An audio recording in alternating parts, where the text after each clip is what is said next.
Bismillahirrahmanirrahim. Assalamualaikum warahmatullahi wabarakatuh.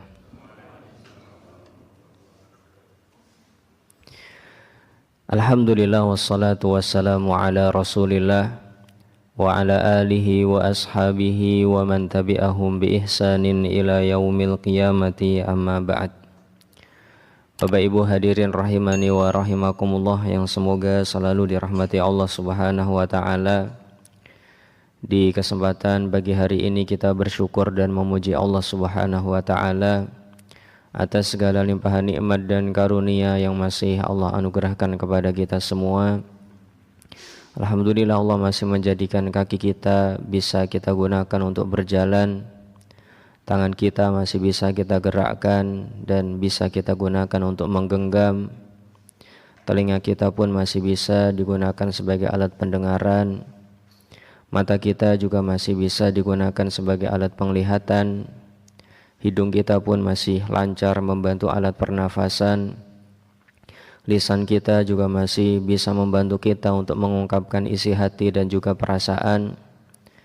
Lidah kita pun juga masih bisa kita gunakan untuk menikmati manis, pahit, kecutnya makanan dan juga minuman.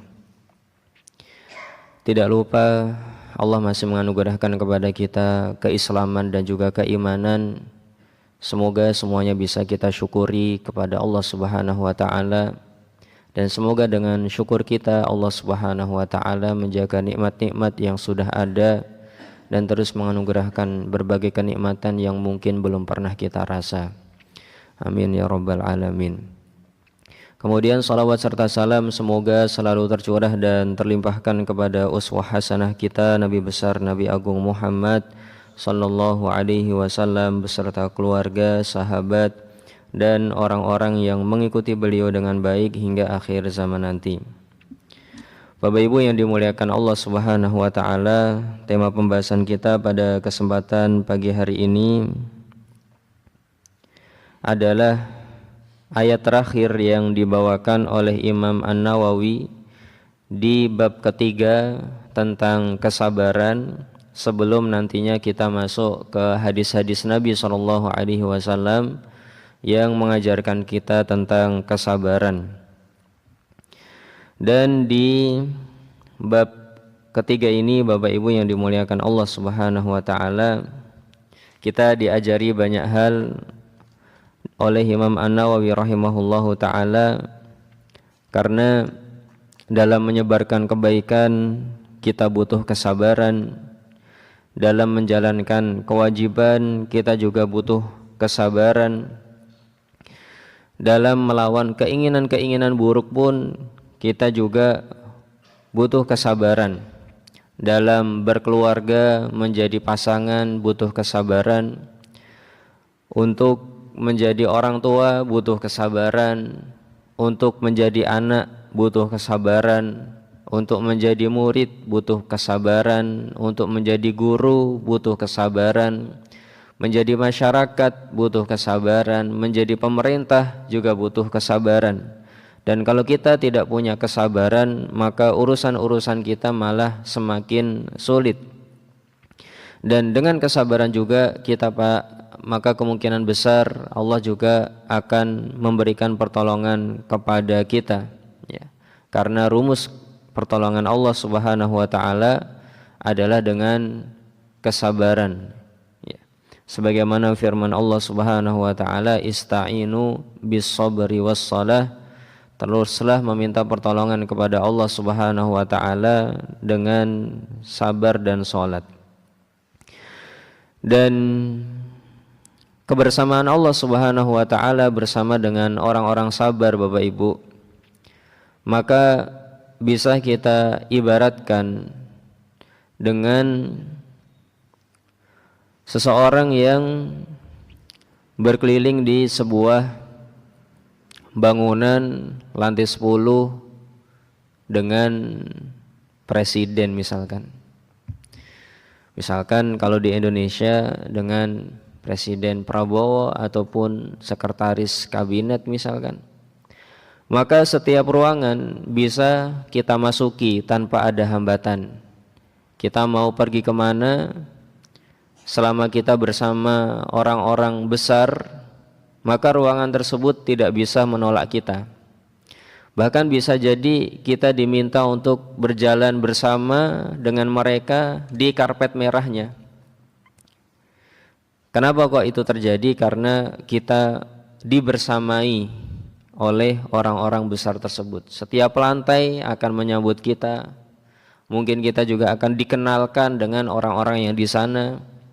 Itu kalau kita sudah bersama dengan orang besar. Dan bagaimana tidak? Padahal Allah Subhanahu wa taala walillahi matsalul a'la. Allah lebih utama lagi dalam hal-hal seperti ini. Kalau kita sudah dibersamai oleh Allah Subhanahu wa taala sebagaimana firman-Nya, innallaha ma'as sabirin, sesungguhnya Allah bersama dengan orang-orang yang bersabar, maka akan ada banyak keajaiban di dalam kehidupan kita. Baik hadirin rahimani wa rahimakumullah, fokus kita pada kesempatan pagi hari ini adalah tentang firman Allah Subhanahu wa taala di dalam surat Muhammad ayat 31 yang bisa Bapak Ibu saksikan di layar depan, dan yang mana ayat ini kita berikan judul Allah ingin kita menunjukkan kesabaran kita. Jadi secara konsep dasar Bapak Ibu yang dimuliakan Allah Subhanahu wa taala, ujian-ujian yang diberikan oleh Allah Subhanahu wa taala untuk kita, tujuannya adalah agar kita bisa menunjukkan kesabaran kita kepada Allah Subhanahu wa taala. Seakan-akan kita mengatakan, ya Allah, lihatlah ini loh kejujuranku, ini loh kesabaranku. Ya. Lihatlah ya Allah gimana nih kesabaranku seperti ini. Seakan-akan kita perlu untuk mengatakan seperti itu. Namun ada rincian-rinciannya, ada maklumat-maklumat tambahannya berkaitan dengan konsep ini. Di surat Muhammad ayat ke-31 Allah Subhanahu wa taala berfirman, "Walanabluwannakum," dan kami pasti akan menguji kalian. Sebagaimana di surat Al-Baqarah, walanabluwannakum, bahasanya sama. Ada lam taukid dan ada nun taukid tsakilah yang menunjukkan makna pasti.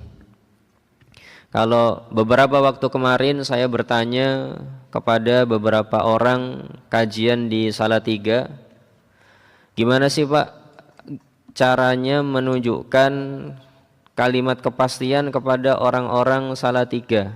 Ya. Kan kalau secara bahasa walanabluwannakum ini dihilangkan kalimat penekanannya akan menjadi wanablukum, ya, wanablukum, kami akan menguji kalian, ya. Itu kalau kalimatnya biasa, wanablukum, kami akan menguji kalian. Tapi di sini tambahin wala nabluwannakum, ya. Jadi lam sama nunnya itu kalau dihilangkan artinya kami akan menguji kalian. Nah ini kalau orang Salatiga saya tanya seperti itu, mau menekankan bahwasanya ini adalah sebuah kepastian, tidak mungkin tidak, itu artinya gimana? Ya. Ada yang mengatakan kalau di sini kalimatnya pakai tenin Ustadz, ya. Jadi nanti artinya jadi gini, kami tenin akan menguji kalian, gitu ya. Biar lebih mudah, kemarin saya berikan contoh, ibu-ibu kalau mau memberi masakan kepada tetangga, misalkan lagi masak bakso, mau mengatakan kepada tetangganya, nanti aku kasih kamu bakso. Terkadang tetangganya itu enggak percaya, dikira ini hanya basa-basi aja, ya. Maka harus ada kalimat penekanan biar tetangganya itu percaya. Maka kalimatnya akan menjadi, Bu, wis tenan toh, ya. Enggak usah khawatir, tenan kok tak teri bakso, ya. Tenin wis, ya. Itu kalimat penekanan sehingga orang itu percaya bahwa ini bukan basa-basi. Maka Allah Subhanahu wa taala juga seperti itu untuk wa nabluukum ditambah dengan wala nabluwannakum, biar seseorang itu paham bahwasanya Allah pasti akan menguji, dan ini bukan basa-basi, ini beneran. Ya, Allah akan menguji kita. Makanya kita artikan pakai kalimat pasti. Baik. Tujuannya apa ujian-ujian tersebut? Hatta na'lamal mujahidina minkum, sampai kami menyaksikan orang-orang yang benar-benar bersungguh-sungguh. Salah satu tujuan Allah Subhanahu wa taala memberikan ujian di dalam jalan kehidupan kita ataupun cita-cita yang ingin kita gapai adalah agar Allah melihat seberapa kita bersungguh-sungguh untuk mendapatkan hal tersebut. Apakah benar cita-citanya itu benar? Apakah benar cita-citanya itu jujur? Jangan-jangan itu hanya klaim sesaat aja. Kalau nanti sudah dapat ujian, dia cancel, nggak jadilah, ternyata berat ujiannya. Agar Allah tahu siapa yang bersungguh-sungguh.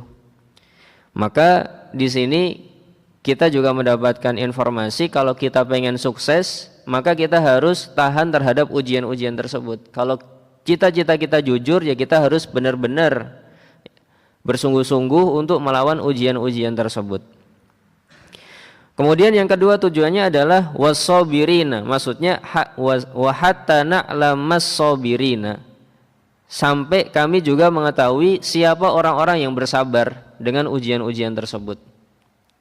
Karena sebagaimana perkataan Imam Asy-Syafi'i rahimahullahu taala, la yumakkanul insanu hatta yubtala, tidak mungkin seseorang akan diberikan kesuksesan sampai dia diuji oleh Allah Subhanahu wa taala, sampai dia lulus ujian-ujian Allah Subhanahu wa taala. Baik, jadi tujuannya ada dua, mengetahui siapa yang bersungguh-sungguh dengan klaimnya dan mengetahui siapa orang-orang yang bersabar. Kemudian Allah Subhanahu wa taala melanjutkan wa nabluwa akhbarakum. Kalau di sini tidak ada penekanannya. Wa nabluwa. Kalau tadi wala nabluwannakum, kalau di sini wa nabluwa akhbarakum. Artinya kadang iya, kadang enggak. Maksudnya akhbarakum ini konsep-konsep kehidupan kalian. Yang kamu yakini seperti apa itu akan diujikan oleh Allah Subhanahu wa taala. Mau benar mau salah akan diberikan ujian dalam konsep-konsep kehidupan yang kita yakini. Jadi Allah Subhanahu wa taala ingin kita menunjukkan kesabaran dan kesungguhan kita di dalam konsep-konsep diri kita, pikiran-pikiran kita. Baik, Bapak Ibu yang dimuliakan Allah Subhanahu wa taala, kita akan membahas pembahasan ini.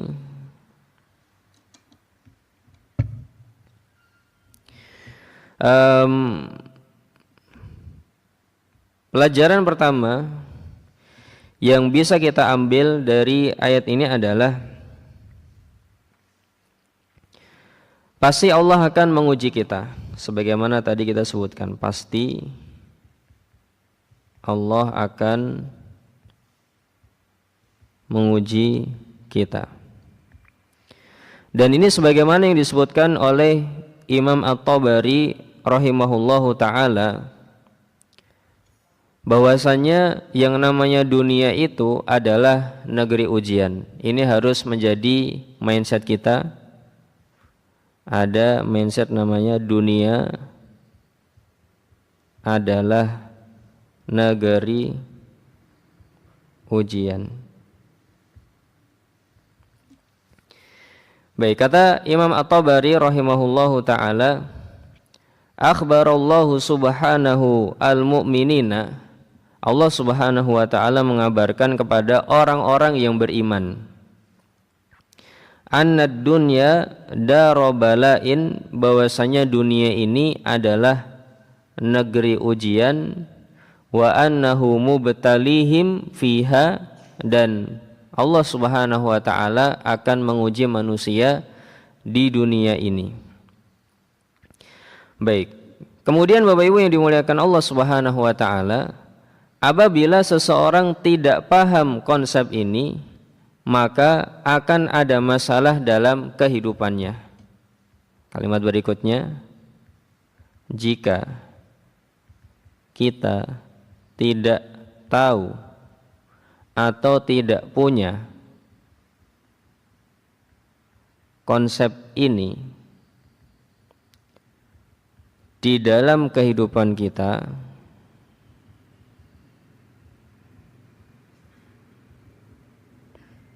pasti kita akan galau, menderita, mudah patah semangat.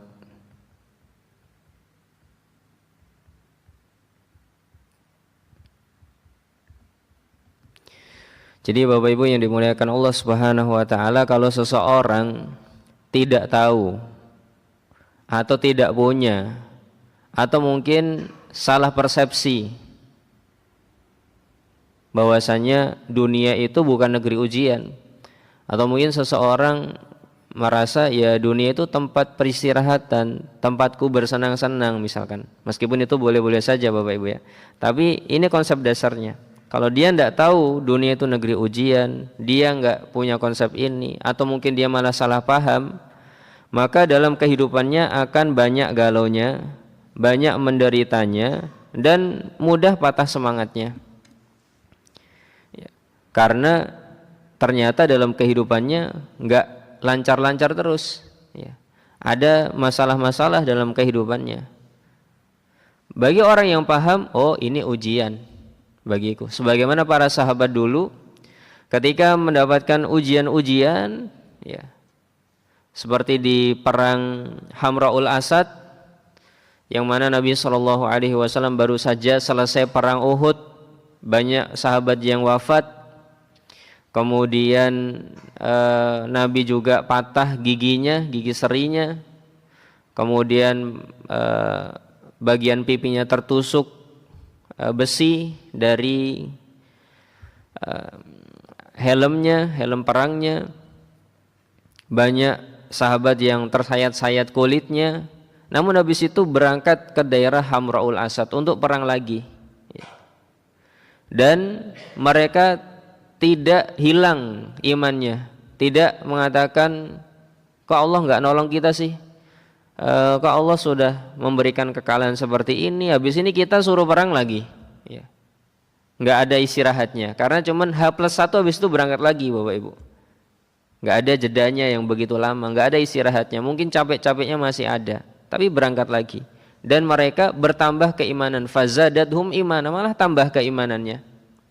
Begitu juga saat perang Badar di tahun 2 Hijriah, ketika melihat musuh-musuh jumlahnya lebih banyak, malah tambah keimanannya, ya.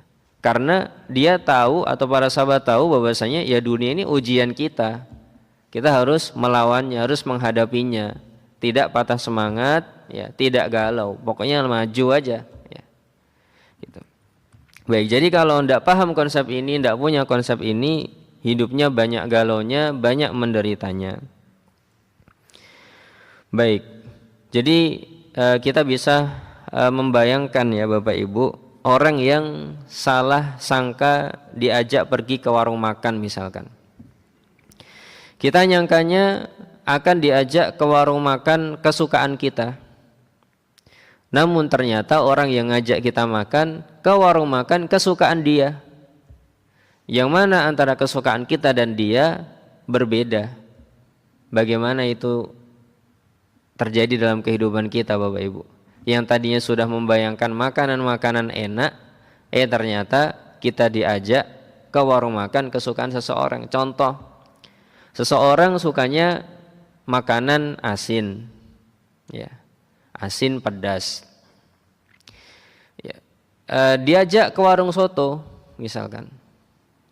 Ternyata temannya ini yang disukai dari soto adalah manis dan asin.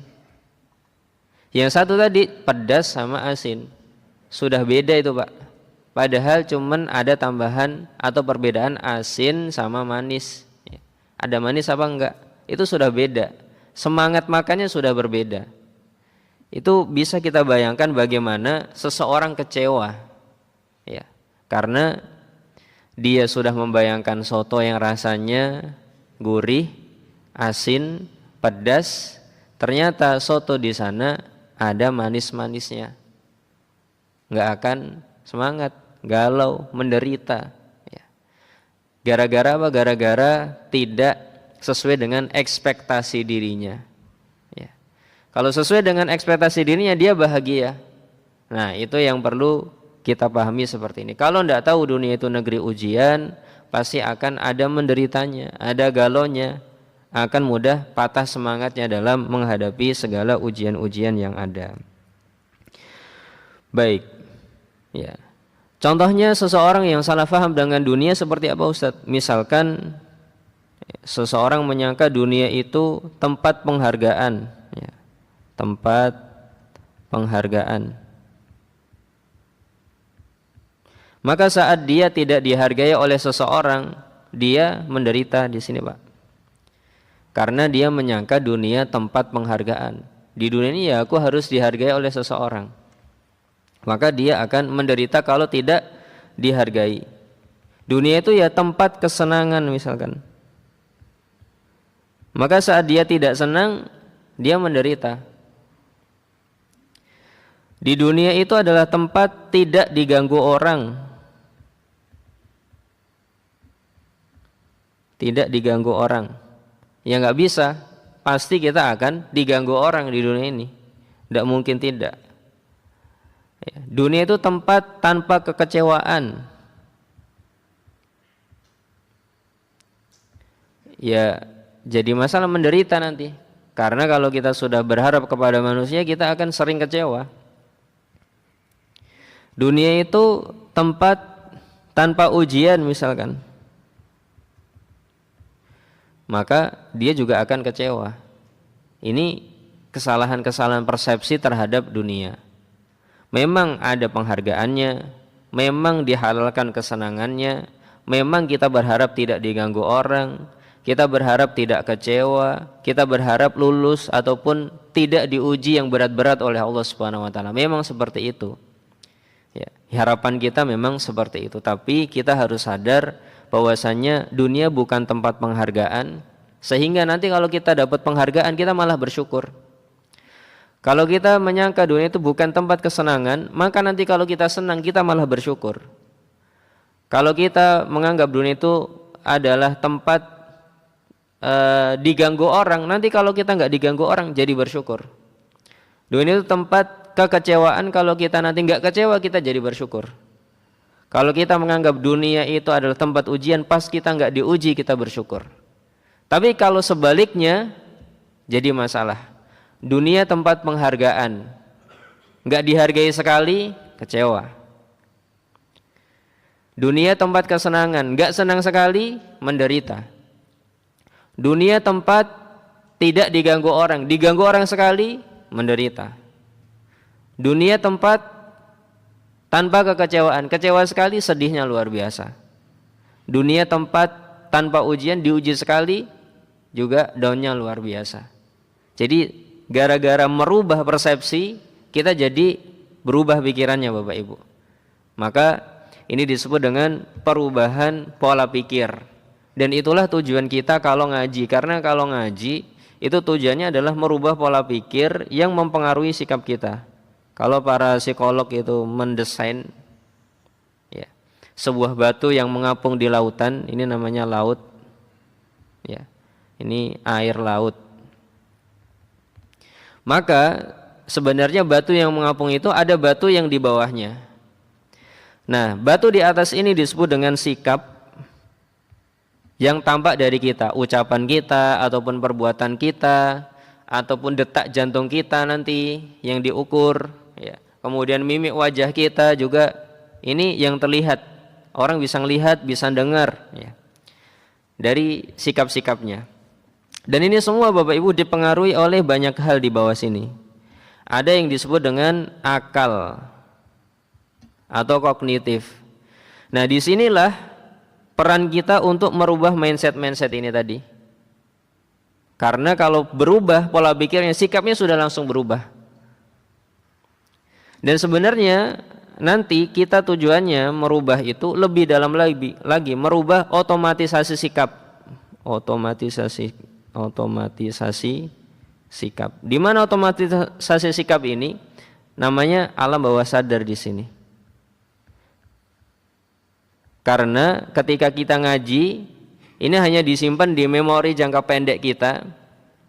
Dan kalau tidak kita paksa ke otomatisasi sikap, ke alam bawah sadar kita, maka nanti akan hilang, ya. Tidak akan menjadi otomatisasi. Semua ini tadi akan sampai di kajian aja, habis itu keluar dari masjid sudah lupa. Kalau kita nggak memaksanya untuk masuk ke otomatisasi sikap, ini di alam bawah sadar. Kemudian di sini ada yang disebut dengan, kita pakai warna putih. Di sini yang disebut dengan posisi dosa. Dan di sini di bawah dosa ini ada yang disebut dengan kolbu, dan di bawah kolbu ada yang disebut dengan ruh yang menjadi sebab kehidupan kita.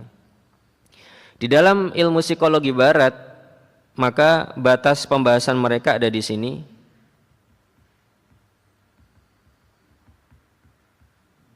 Tapi untuk psikologi Islam dari sini semua.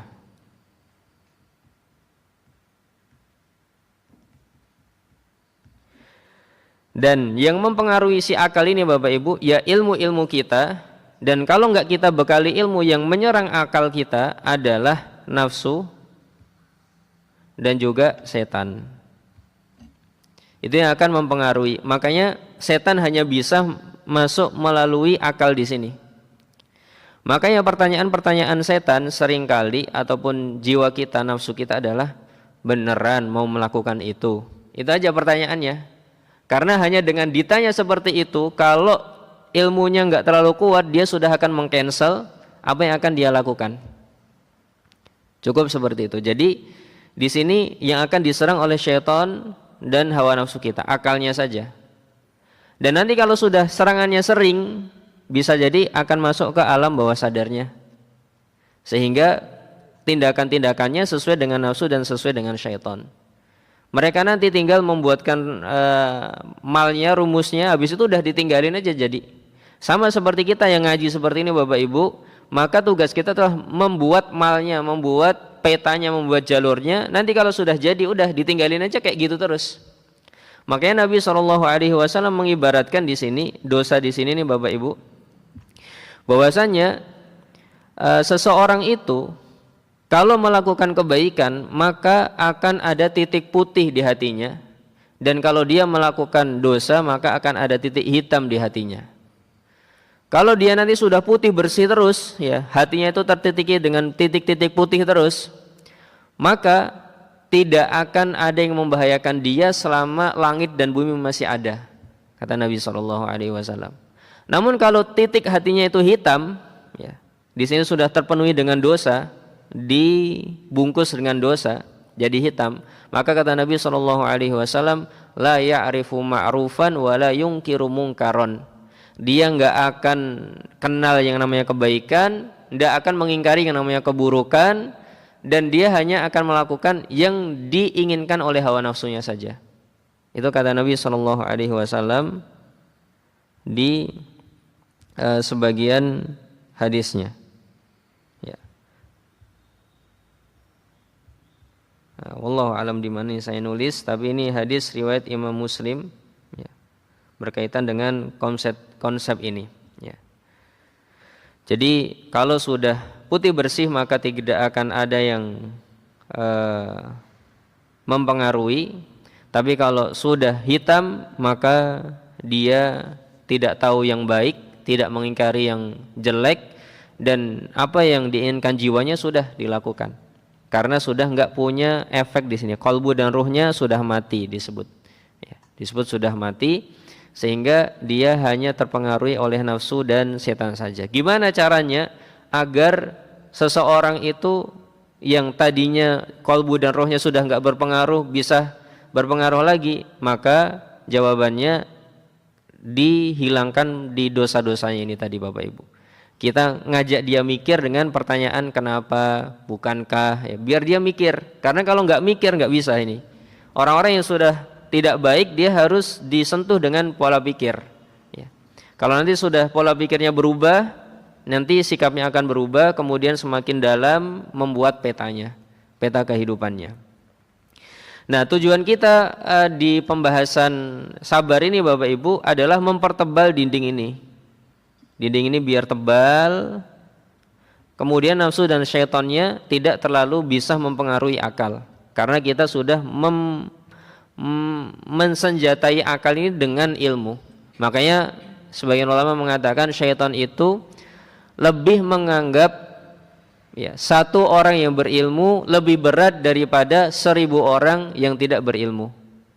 Karena lebih mudah disesatkan yang tidak berilmu. Karena kognitifnya ini, akalnya ini kalau sudah disenjatai dengan ilmu, maka nafsu dan setannya lebih bisa dikondisikan. Kalau tidak dibekali dengan ilmu, akal dan setannya ini akan berkuasa terhadap akal dia, sehingga mempengaruhi sikap-sikap dia. Dan kemarin Bapak Ibu kita membahas tentang istighfar ataupun tobat, tujuannya agar dosa-dosa di sini hilang, sampulnya itu hilang, kemudian ruh dan kalbunya ini bisa naik, mempengaruhi alam bawah sadarnya, mempengaruhi akalnya, sehingga mempengaruhi sikapnya. Itu tujuannya. Dan kita sekarang lagi membahas bab sabar di sini biar dindingnya tebal. Itu maksud dari pembahasan ini. Jadi kita sedang mensenjatai akal biar mindsetnya benar. Dunia itu bukan tempat penghargaan, bukan tempat kesenangan, bukan tempat kita tidak diganggu orang, bukan tempat tanpa kekecewaan, bukan tempat tanpa ujian. Tapi ini semua ada di dunia, sehingga kalau kita mendapatkan penghargaan sekali, kita bersyukur. Mendapatkan kesenangan sekali ataupun sedikit, langsung bersyukur. Mendapatkan kondisi tidak diganggu orang sedikit, langsung bersyukur. Tidak mendapatkan kecewaan, langsung bersyukur. Lagi nggak diuji, bersyukur juga. Itu kalau mindset kita sudah berubah. Baik, contoh orang yang salah paham dengan dunia gimana Bapak Ibu? Insya Allah kajian kita masih sekitar 16 menit lagi Bapak Ibu. Bagi yang ada acara bisa izin terlebih dahulu. Tapi insya Allah kita 16 menit lagi. Baik, contoh orang yang salah paham dengan konsep dunia adalah di surat Al-Fajr ayat 15 Bapak Ibu. Al-Fajr ayat 15 sampai 16. Itu orang yang salah paham dengan dunia. Apa kata Allah Subhanahu wa taala? Fa ammal insanu idza mabtalahu rabbuhu fa akramahu wa na'amahu fayaqulu rabbi akraman. Adapun seseorang apabila diuji oleh Tuhannya sehingga dia dimuliakan, diberi nikmat, dia ngertinya itu sedang dimuliakan Allah Subhanahu wa taala. Itu salah paham dia. Enggak benar konsep kayak gitu. Wa amma idza mabtalahu faqadara alaihi rizqahu fayaqulu rabbi ahanan. Kalau dia sedang diuji kemudian rizkinya dipersedikit oleh Allah Subhanahu wa taala, dia mengatakan Tuhanku sedang merendahkanku. Setelahnya Allah Subhanahu wa taala, kalla, enggak seperti itu. Itu mindset yang salah. Jadi mindset seperti ini harus dirubah untuk mempengaruhi akal dan kognitif kita ini secara tidak langsung. Nah, konsep yang benar seperti apa? Konsep yang benar, ini Al-Fajr ini konsep salah. Yang benar di Al-Anbiya ayat ke-35. Di sana Allah Subhanahu wa taala mengatakan wa nabluukum bisyarri wal khairi fitnatan, dan kami uji kamu dengan keburukan dan kebaikan sebagai ujian. Jadi mau baik mau buruk yaitu ujian, bukan pemulihan dan perendahan. Kalau nganggapnya pas banyak uang dimuliakan, pas sedikit uang direndahkan, itu salah. Yang benar pas banyak uang itu ujian, pas sedikit uang itu juga ujian. Gitu. Itu mindset yang benar. Jadi mau berada di atas, mau di bawah, yaitu sedang diuji. Mau jadi orang kaya maupun jadi orang yang tidak punya, itu juga sedang diuji. Mau jadi orang sehat ataupun tidak sehat, ya dia sedang diuji. Mau banyak teman ataupun dikucilkan teman, ya dia sedang diuji. Mau dipuji orang ataupun dihina orang, ya dia sedang diuji. Mau mendapatkan pekerjaan ataupun dia dirumahkan, dia juga sedang diuji. Itu yang harus jadi mindset kita Bapak Ibu. Baik, jadi perubahan mindset ini penting. Kemudian yang berikutnya Bapak Ibu, kalau saya nulis di sini yang ketiga, hikmah ujian adalah untuk mengetahui siapa yang jujur dan siapa yang bohong. Sebagaimana yang disebutkan Allah Subhanahu wa taala ya di dalam ayat-ayatnya seperti yang tadi di surat ini, hatta na'lamal mujahidina minkum was-sabirin, agar kami mengetahui siapa yang benar-benar bersungguh-sungguh dan siapa yang bersabar. Kalau di surat yang lainnya misalkan seperti surat Al-Ankabut, Allah Subhanahu wa taala mengatakan fala ya'lamannallahu alladhina shadaqu wa la ya'lamannal kadzibin ya. Biar Allah Subhanahu wa taala mengetahui siapa orang yang jujur dan siapa orang yang tidak jujur ya. Itu di surat Al-Ankabut. Jadi ujian-ujian itu untuk mengetahui siapa yang jujur dan siapa yang bohong. Jadi hikmahnya untuk mengetahui siapa yang jujur dan bohong. Kemudian berikutnya Bapak Ibu yang dimuliakan Allah Subhanahu wa taala, tadi di ayat dikatakan agar Allah tahu, hatta na'lama. Ya, agar Allah tahu. Maksudnya gimana? Apakah maksudnya yang tadinya Allah tidak tahu kemudian tahu? Maksudnya bukan seperti itu Bapak Ibu. Jadi agar Allah tahu, maksudnya bukan dari tidak tahu. Bukan ini. Tapi agar Allah tahu maksudnya agar Allah menyaksikan dan punya bukti. Dan punya bukti. Jadi kalau hatta na'lama dalam hal-hal seperti ini atau ayat-ayat seperti ini maksudnya agar Allah Subhanahu wa taala melihat langsung, menyaksikan langsung, dan agar Allah Subhanahu wa taala punya bukti. Benar enggak sih ini orangnya jujur? Benar enggak ini orangnya sungguh-sungguh ya? Baik, kemudian yang berikutnya Bapak Ibu yang dimuliakan Allah Subhanahu wa taala, Allah ingin memisahkan manusia menjadi dua kelompok. Allah ingin memisahkan manusia menjadi dua kelompok, yaitu kelompok jujur dan beriman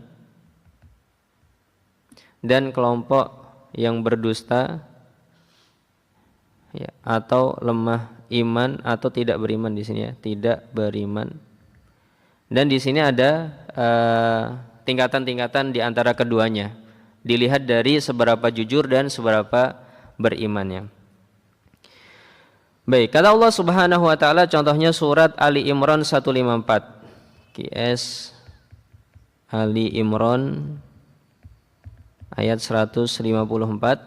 Allah Subhanahu wa taala mengatakan waliyabtaliyallahu ma fi sudurikum, dan Allah benar-benar akan menguji apa yang ada di dalam hati kalian. Waliyumahhisa ma fi qulubikum, dan akan memurnikan apa yang di hati kalian. Wallahu alimun bidzatis sudur, dan Allah benar-benar tahu apa yang ada di dalam pikiran seseorang. Jadi Allah benar-benar mengetahui itu. Kemudian di Ali Imran 179 Allah Subhanahu wa taala mengatakan maka Allahu liyadharul mu'minina ala ma antum alaihi hatta yamizal khabitha minat thayyib. Allah tidak akan membiarkan orang-orang beriman dalam kondisi kayak gitu terus, tidak ada ujian-ujiannya ya. Tidak mungkin dibiarkan tanpa ujian. Allah akan menguji untuk membedakan mana yang baik, mana yang enggak baik. Karena baik dan buruk akan terlihat saat ujian datang. Sabar dan tidak sabar akan terlihat saat ujian datang. Allah ingin membuat peta. Oh ini orang jujur, ini orang enggak jujur. Oh ini orang beriman, ini orang yang beriman. Dilihat kapan? Saat ujian-ujian datang. Gimana attitude-nya? Gimana sikapnya? Bagaimana tindak tanduknya? Baik. Sehingga Bapak Ibu yang dimuliakan Allah Subhanahu wa taala, kalau kita melihat kehidupan seseorang kok kayaknya lempeng-lempeng aja, lancar-lancar aja Ustaz, dia enggak beribadah kepada Allah tapi kok hidupnya lancar-lancar aja. Maka Bapak Ibu harus tahu ya. Masalah pertama adalah karena Bapak Ibu tidak 24 jam bersama dia. Bisa jadi Bapak Ibu cuman bertemu dia 10 menit ya. Tidak 24 jam. Makanya ngelihatnya yang baik-baik aja.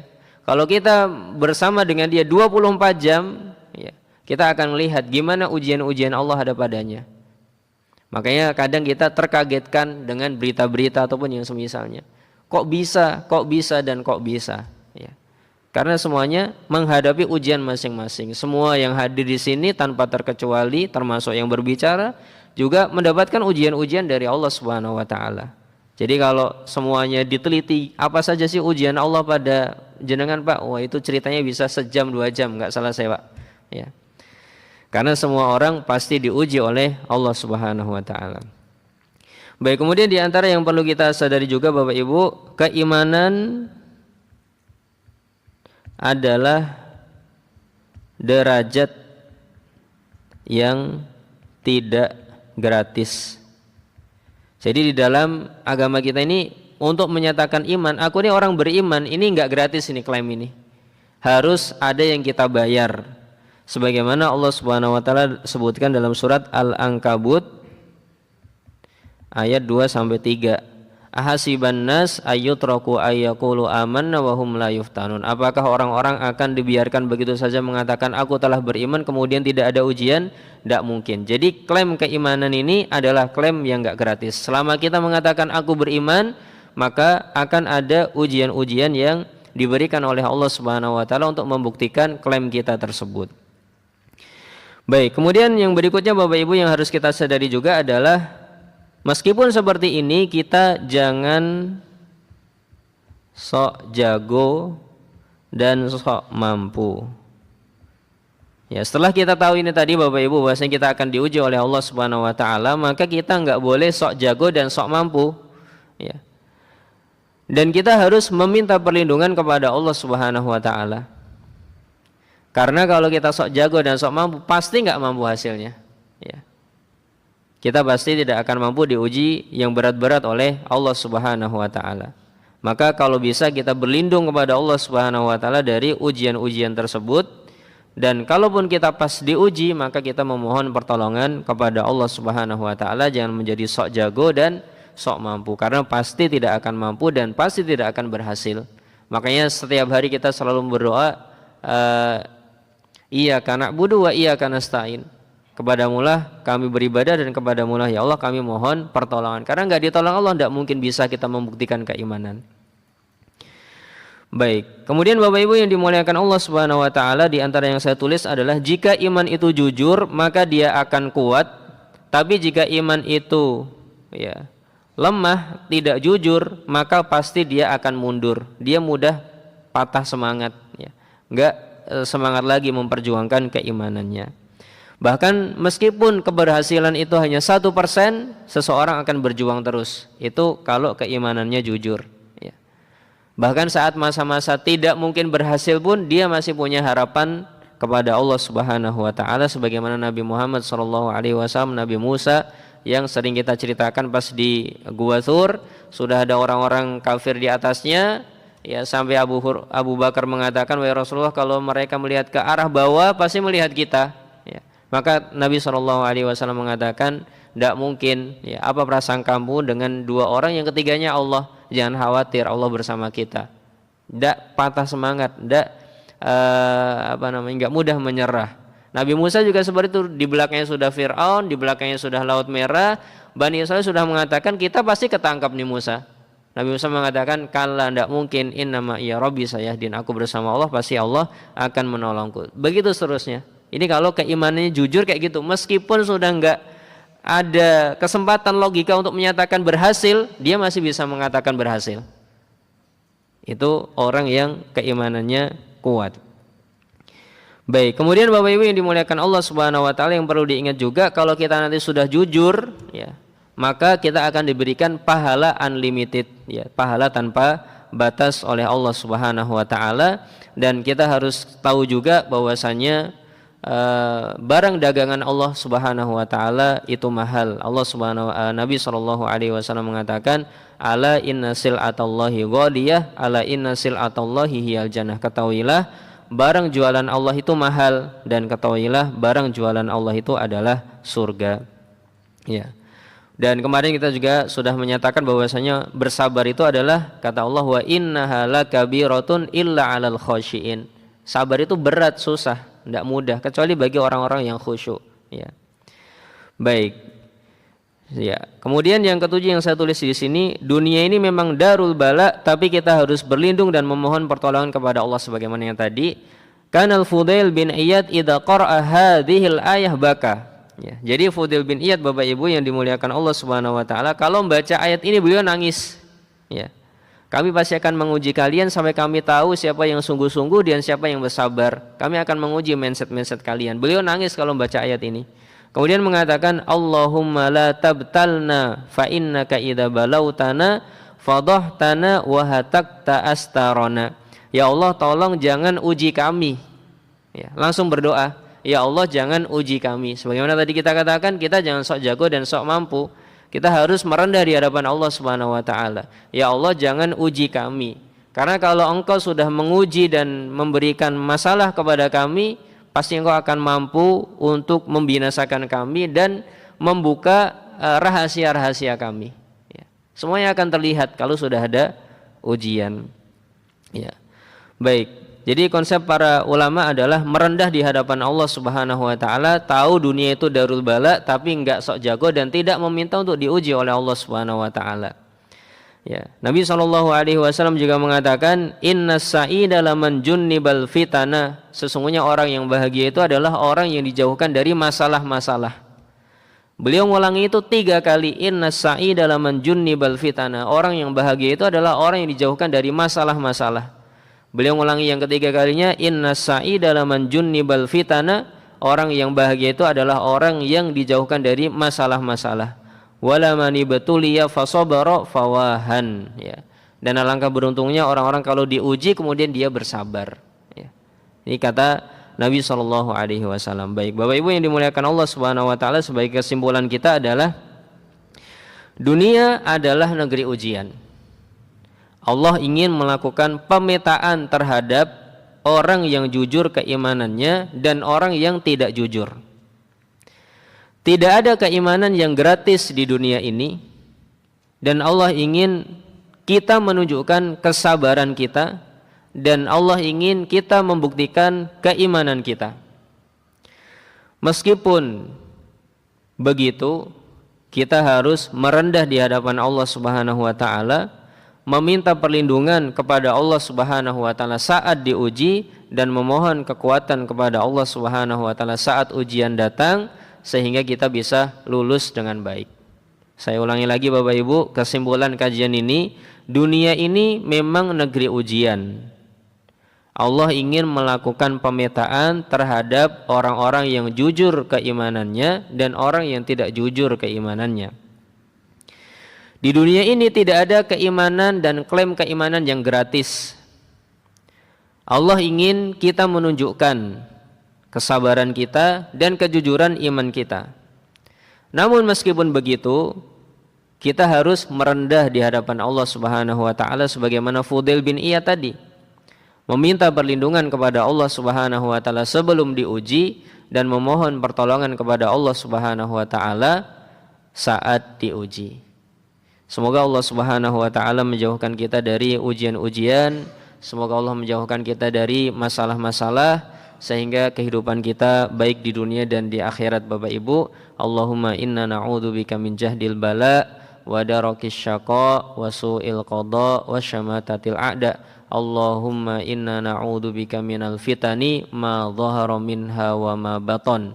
Rabbana atina fid dunya hasanah wa fil akhirati hasanah wa qina adzabannar. Subhanakallahumma wa bihamdika asyhadu an la ilaha illa anta astaghfiruka wa atubu ilaik. Assalamualaikum warahmatullahi wabarakatuh.